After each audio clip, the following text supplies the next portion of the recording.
Hello दोस्तों, welcome to UPPSC classes. UPPSC classes में आज हमारा जो नेक्स्ट टॉपिक है अल्पसंख्यक वर्गों के हितों में संरक्षण का अधिकार, जो आर्टिकल 29 है, और उसके बाद में देखेंगे आर्टिकल 32 संवैधानिक उपचारों का अधिकार। ये दोनों मोस्ट इम्पॉर्टेंट पॉइंट है जो संविधान के मूल अधिकारों में दिए गए हैं। तो इसके बारे में डिटेल से चर्चा करेंगे। तो चलिए डिस्कस करते हैं आज हम इन अनुच्छेदों के बारे में।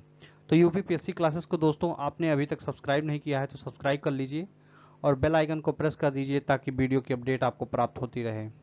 तो चलिए डिस्कस करते हैं मोस्ट इम्पॉर्टेंट अनुच्छेदों को और जानते हैं क्या इसमें कैसे प्रावधान दिए गए हैं। आर्टिकल 29 में ये सीधे व्यवस्था की गई है कि अल्पसंख्यक वर्गों के हितों में संरक्षण दिया गया है। कुछ अल्पसंख्यक वर्ग हैं जिनके भाषा, संस्कृति और उनके रख रखाव के हिसाब से अलग तरीके से उनको संरक्षण दिया गया है। तो चलिए देख लेते हैं, इसमें 2 पॉइंट करके मैंने नोट डाउन कर दिया है। तो चलिए इसको डिस्कस कर लेते हैं।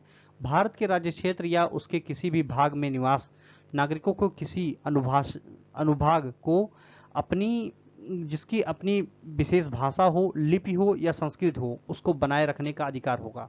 तो आप अपनी भाषा, लिपि और संस्कृति को बनाए रख सकते हैं अगर जो अल्पसंख्यक वर्गों के हितों में आते हैं। तो चलिए देखते हैं नेक्स्ट पॉइंट हमारा।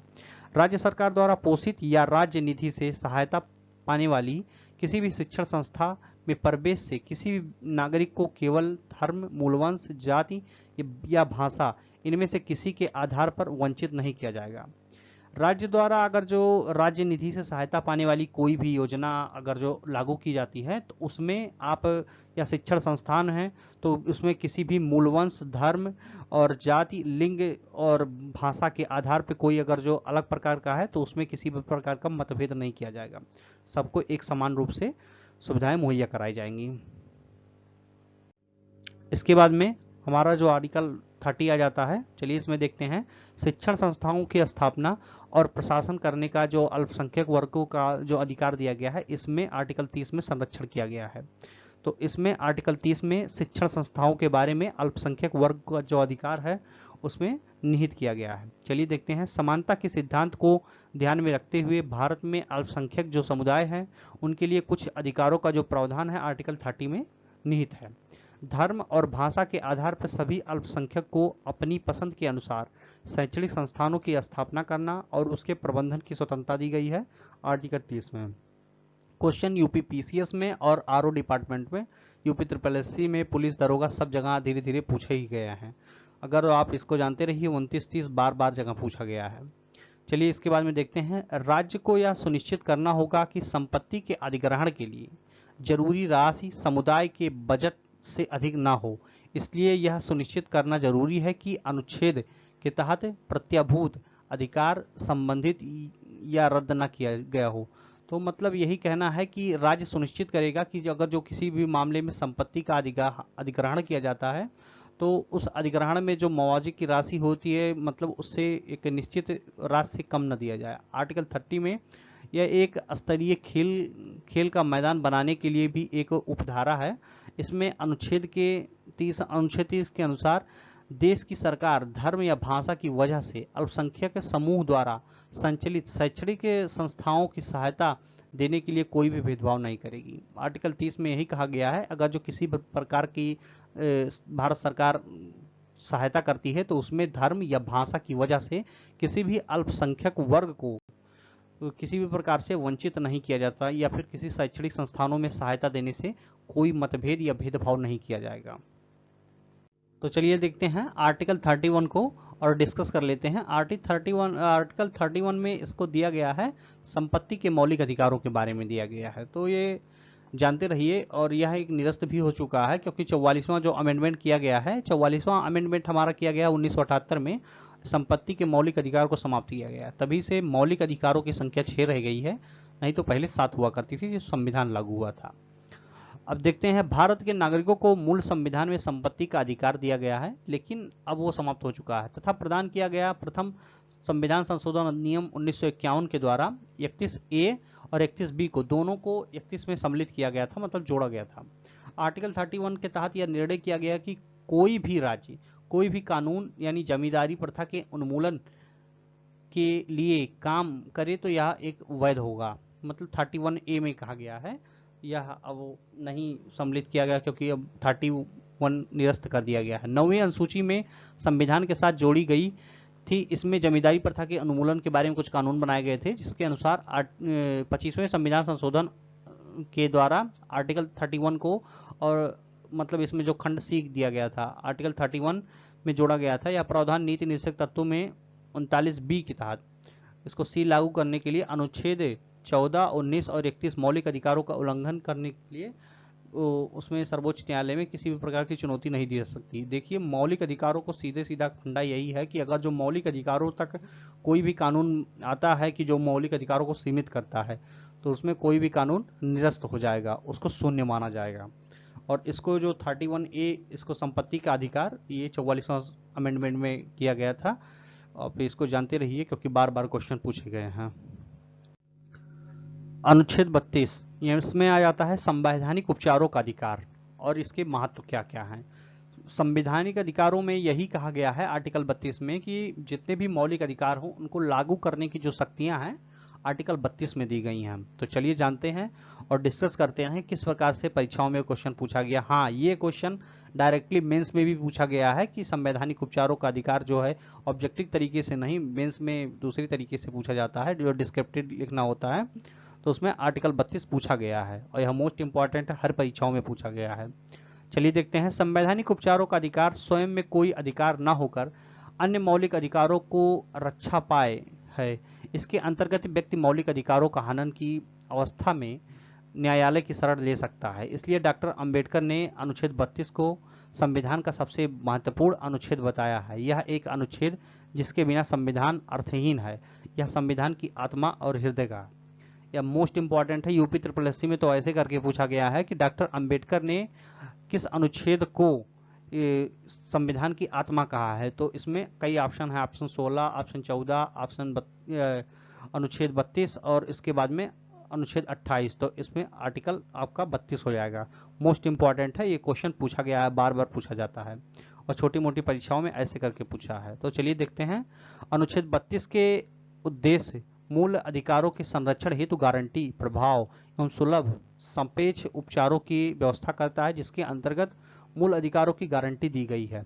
अन्य मौलिक अधिकार की नहीं, जैसे गैर मौलिक संवैधानिक अधिकार, असंवैधानिक अधिकार या लौकिक अधिकार, उनको नहीं, केवल मौलिक अधिकारों को लागू कराने के लिए आर्टिकल 32 है। तो इसमें भारतीय संविधान द्वारा सर्वोच्च न्यायालय और उच्च न्यायालय के अधिकारों को रक्षा करने के लिए लेख, निर्देश तथा आदेश जारी करने की शक्ति है। अगर जो आपके किसी भी मौलिक अधिकार का हनन होता है तो आप सीधे चाहे सर्वोच्च न्यायालय या फिर आप राज्य में जो न्यायालय होते हैं हाई कोर्ट, या फिर आप डिस्ट्रिक्ट कोर्ट में जाकर के अपने मौलिक अधिकारों की गुहार लगा सकते हैं। यह आर्टिकल 32 आपको लागू करवाने में मदद करेगा। सर्वोच्च न्यायालय आर्टिकल 32 के तहत उच्च न्यायालय और अनुच्छेद 226 के तहत रिट जारी कर सकते हैं। सर्वोच्च न्यायालय या फिर उच्च न्यायालय यानी हाई कोर्ट, हाई कोर्ट आपका 226 के तहत मतलब 226 के तहत, और सर्वोच्च न्यायालय आर्टिकल 32 के तहत एक कई प्रकार की रिट जारी करते हैं। उस रिट के तहत व्यक्ति के मौलिक अधिकारों को लागू कराया जाता है।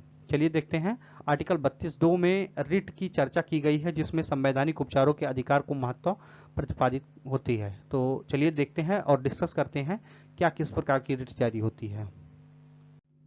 रिटों में अगर जो देखा जाए तो पहला हमारा है बंदी प्रत्यक्षीकरण, जिसे हैबियस कॉर्पस कहा जाता है। ये एक प्रकार की रिट होती है। इसके अंतर्गत गिरफ्तारी का आदेश जारी करने वाले अधिकारी को आदेश देता है कि वह बंदी को न्यायाधीश के सामने उपस्थित दर्ज करे और उसे कैद करने की वजह बताए। न्यायाधीश अगर उन कारणों से असंतुष्ट होता है तो बंदी को छुड़ाने का हुक्म जारी कर सकता है, या हैबियस कॉर्पस या बंदी प्रत्यक्षीकरण के अंतर्गत आता है। इसमें आ जाता है नेक्स्ट पॉइंट हमारा परमादेश। एक ही ये प्रकार की रिट होती है जिसे इसके द्वारा न्यायालय अधिकारी को आदेश देती है कि वह उस कार्य को करे जो उसके क्षेत्र अधिकार के अंतर्गत आते हैं। ये परमादेश कहती है कि मतलब हम आदेश देते हैं, इसके अंतर्गत यही आता है। इसके बाद में हमारा जो नेक्स्ट पॉइंट है ये आ जाती है, एक प्रकार की रिट होती है प्रतिषेध। ये भी एक रिट है चलिए देखते हैं इसके बारे में। किसी भी न्यायिक या अर्ध न्यायिक संस्था के विरुद्ध जारी की जा सकती है। इसके माध्यम से न्यायालय के न्यायिक अर्ध न्यायिक संस्था को अपने अधिकार क्षेत्र से बाहर निकलकर कार्य करने से रोकती है। प्रतिषेध मतलब रोक देती है किसी प्रकार से। अगर जो आप किसी न्यायिक व्यवस्था को या अर्ध न्यायिक संस्था को किसी भी अधिकार क्षेत्र, अपने अधिकार क्षेत्र को किस प्रकार से उनकी बाउंड्री है वहां तक के रोकने का प्रावधान करती है। प्रतिषेध रिट का मुख्य उद्देश्य किसी भी अधीनस्थ न्यायालय को अपनी अधिकारिता का अतिक्रमण करने से रोकना है तथा विधायिका, कार्यपालिका या किसी निजी व्यक्ति को निजी संस्था के खिलाफ इसका प्रयोग नहीं किया जा सकता। ये आप मोस्ट इंपॉर्टेंट पॉइंट जानिए कि प्रतिषेध रिट का यही मतलब होता है कि वह विधायिका, कार्यपालिका और न्यायपालिका किसी को रोक नहीं सकती है। मतलब ये अर्धन्यायिक संस्था या फिर जो जुडिशियल मतलब अर्धन्यायिक संस्था या फिर किसी भी और भी अदर कंपनी है तो वो अगर जो गलत करती है तो उसका एक बॉर्डर दिखाने का काम करती है। नेक्स्ट पॉइंट आ जाता है, नेक्स्ट रिट आ जाती है उत्प्रेषण। ये भी रिट है, देख लेते हैं। यह रिट किसी जो वरिष्ठ न्यायालय द्वारा जारी की जाती है। अधीनस्थ न्यायालय या न्यायिक निकाय जो अपनी अधिकारिता का उल्लंघन कर रहा है उसको रोकने का उद्देश्य से जारी की जाती है। प्रतिषेध व उत्प्रेषण में एक ही अंतर है। उत्प्रेषण जो रिट उस समय जारी की जाती है जब कोई कार्यवाही चल रही हो, इसका मूल उद्देश्य कार्यवाही को रोकना होता है, जबकि उत्प्रेषण रिट कार्यवाही समाप्त होने के बाद निर्णय समाप्ति के उद्देश्य से की जाती है। तो ये आप जानते रहिए प्रतिषेध और उस उत्प्रेषण में क्या अंतर होता है।